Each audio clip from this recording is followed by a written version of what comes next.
capitán Gonzalo Suárez Rendón, aquí llegó el conquistador que fue don Gonzalo Jiménez de Quesada, el hermano que era Hernán Pérez de Quesada. Aquí llegaban todos los encomenderos, aquí llegaban todos los visitantes importantes de España, y así los que fueron llegando y si les gustó se fueron quedando. Prácticamente lo que es hoy el redondo de la plaza está habitado por los españoles. Entonces, Jorge Boto, Inés y Hinojosa dijeron: Tunja es la ciudad más culta y allá nos reciben, y estábamos nosotros con nuestros paisanos contentos, y se vinieron para acá. Pero como del norte pasaron por Chivatá, allí los esperaba el encomendero Pedro de Ávila. Digo, bueno, vienen mis paisanos, aquí los recibo. Los recibió. Doctor Gilberto, para retomar lo de las fuentes, por el lado de Chivatá también habían otras fuentes de agua, ¿cierto?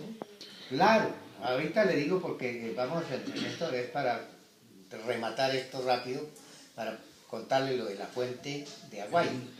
Entonces, al estar aquí en Tunja, la gente, los muchachos de la sociedad, pues querían aprender baile, querían aprender música porque era la cultura de la época, y ellos sabían que aquí era la ciudad más culta en esa época. Y resulta que en los requiebros con don Pedro de Ávila, pues él también, Jorge Boto iba a Bogotá a dar clases de baile, venía aquí a Tunja y hacía lo mismo. Entonces quedaba doña Inés de Hinojosa sola. Mientras tanto, don Pedro de Ávila la visitaba. Y usted recuerda, ahí hay la historia tremenda que Los tres Pedros. ella, esa es la novela de Temístocles Ordóñez, que es Sogamoseño. Los tres Pedros en la vida de Inés de Hinojosa. Aquí están los pecados de Inés de Hinojosa, de Próspero Madres Paella, que es una novela muy, pero muy buena, histórica, entre otras cosas, pues, muy interesante. Pero es para comentar el problema de que para quedar cómodos hizo una cena en casa. Estuvieron muy contentos los Pedro de Ávila, el hermano, de otros personajes, y luego le dijeron que lo habían invitado a Jorge Boto a escuchar unas niñas muy bonitas por aquí, por detrás de la catedral. Y entonces, después de la cena, alguno de los amigos le escribió: Jorge Boto, cuídate porque te van a matar. Entonces, pues no creyó. Entonces lo llamaron, vino acá y no encontraron a nadie. Ahí le dijeron: mire, nosotros sabemos dónde está. Y se fueron. Y ahí en el puente San Francisco, que es exactamente, ahí estaba la piedra. Sí, sí, sí. No sé si ustedes encontraron la piedra que queda ahí en donde estaba Mr. King. Sí, sí, sí. Ahí está. La piedra Entonces, había un puente, porque esa es una quebrada. Sí, la quebrada. Había un puente y allí se metieron lo que fue Pedro Arias, que era el sacristán de la catedral, y que había sido guerrillero prácticamente, pero ya él era por ser español, cosas de estas, formaba parte del estamento religioso. Y él estuvo comprometido con Pedro Dávila, con el hermano de Pedro Dávila, y se fueron hacia ese lado de donde dijeron que estaban las chicas. Y al pasar por el puente llegaron y dijeron: mire, estaban envueltos en unas sábanas. Y me dijeron: ya están las chicas esperando y nos quieren asustar. Bajaron y apenas bajó Jorge Boto, entonces lo atravesaron. Entre esos estaba Pedro Bravo de Rivera, que era el comandante de Chivatá, Hernán Bravo de Rivera, el hermano, y Pedro Arias. Tres nada más para uno solo. Y ahí lo asesinaron. Salieron tranquilos. Pero al bajar las muchachas a ir a traer el agua en Tesoya, vieron el rastro de que había gotas de sangre. Ya estaba bien al amanecer, a las 6 de la mañana, y comenzaron a mirar y vieron que había algo allá debajo del puente, y se acercaron y vieron y encontraron, lo conocían, que era Jorge Boto, y ellos trajeron la noticia aquí a, no me acuerdo cómo se llamaba el gobernante, Bueno, le trajeron la noticia a lo que hoy diríamos que es el alcalde de la colonia. Y él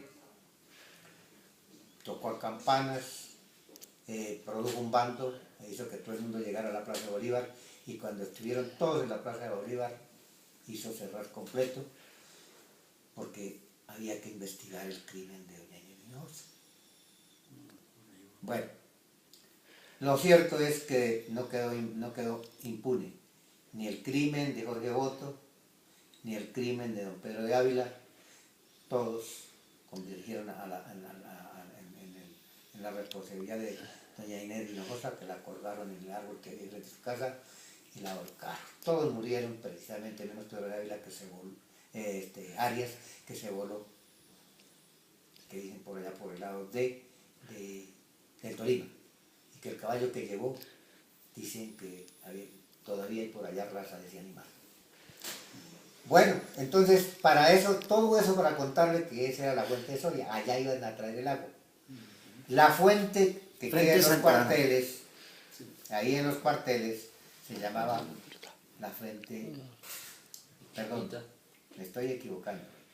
La fuente de Soya es, perdónenme, que corrijan allá, la fuente de Soya es la de aquí de los cuarteles. La fuente de Aguayo es la de abajo, la fuente grande. La fuente grande era la fuente de Aguayo, la que quedaba cerca de la universidad. La fuente de Soya es la que queda frente a los cuarteles, o sea, la fuente chiquita. Entonces, clarito que nos quede que la fuente de Aguayo es la que queda cerca de la universidad, que queda detrás del Colegio de la Presentación. Y la fuente de Soya es la fuente chiquita, que es la que queda frente a los cuarteles, que sirvió mucho tiempo para que las lavanderas, eran lavanderas profesionales, lavaran la ropa de todos los señores de aquí del centro de la ciudad, y de allá también se traía agua para los hogares de aquí del centro. Esa es la otra fuente. Esa fuente yo la conocí cuando eso se veía lleno de lavanderas, que era un surtir completo, permanente de agua. Y también ahí los soldados lavaban su ropa. Los que no tenían cómo pagarle a una lavandera, ellos lavaban su ropa. Entonces ahí se encontraba permanentemente las lavanderas. Doctor Gilberto, ¿cómo acomodaban ahí para hacer el ejercicio de la Aún si usted va, con piedras? Sí, aún si usted va, ahí tienen lavaderos. Ahorita sí hay lavaderos. ¿No? Esos ¿Son los mismos? Los mismos lavaderos. Lo primero fue con piedras y después construyeron los lavaderos de concreto. Entonces había piedras así, ¿no? Y ahí eso se veía, estaban que refregaban muchas veces. Yo crucé muchas veces y vi ese fenómeno no fenómeno, sino ese trabajo de la fuente chiquita, que era una de las que le proveía a la ciudad de agua. De la misma manera, los aljibes que había allá en donde hoy es el convento de San Agustín, donde está la biblioteca Patiño Rosello. Ahí había aljibes y era un surtido de agua. Todavía hay agua. Bueno, pero para llegar al convento de Santa Clara, que era, pues, naturalmente uno conocía lo que es apenas el contexto en donde estaba el hospital, y alcanzaba uno a entrar a donde están los enfermos y veía en donde tenían la sala de cirugía, en donde tenían los implementos de las enfermeras, ¿no?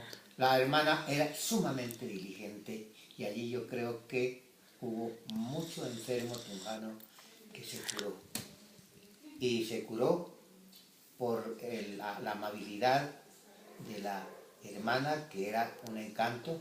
Uno sabe que el trato es una terapia extraordinaria. Asiste uno muy enfermo, una buena cara, una sonrisa, una buena palabra mejora al enfermo. Eso era la hermana Susana, era un encanto de monja. Perdón, doctor Ávila, ¿Se acuerda de la hermana Susana? Su atuendo todavía usaba lo que es Sí, la corneta. la corneta, ¿no? Pero el atuendo que ella usaba era blanco. Ah, era blanco. Sí, era blanco. Después, Todo blanco, sí, y eran de las... de la Sí, presentación. sí, ¿verdad? y era un atuendo largo, bajaba hasta Sí. a los tobillos generalmente, ¿no? Siempre era un atuendo. Sí usaba su corneta, Sí. ¿no? Son de las primeras monjas que hubo aquí en Tunja. Y el salón de la sala de cirugía es donde estuvimos la reunión la vez pasada. ¿Se A ver, acuerda más o menos? yo me acuerdo porque naturalmente la sala de cirugía no la dejaban ni visitar Sí, ni ver, pero queda para ese lado, ahí por ese lado por donde estuvimos, sí, sí, sí. en ese sector, entraban el enfermo, Ya. inmediatamente lo sacaban a uno, Sí, sí, sí. porque por razones obvias, ¿no? Sí, sí. Razones obvias. Lo que sí recuerdo es la forma como tenían las alcobas, que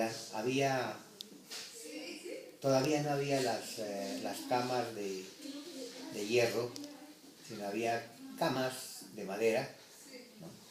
Eso sí, muy bien arregladitas, con su tendido.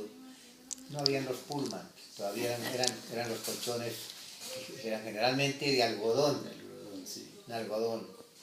Bueno, qué más le cuento yo de lo que alcancé Doctor, a ver. Ortiga, ¿su merced recuerda en qué condiciones se hallaba el claustro? O sea, la arquitectura del claustro estaba conservada todavía, estaba deteriorada, No, estaba... había colapsado ya alguna parte del claustro. No. Recuerdo exactamente una construcción antigua conservada. La recuerdo generalmente la pintaban de blanco, ¿no? Y recuerdo que ahí en el patio donde estuvimos estaba rodeado de planticas de jardín. Eso Sí, estaba, una especie de jardín. sí, había un jardín interior. Y lo más que recuerdo son las plantas de margarita.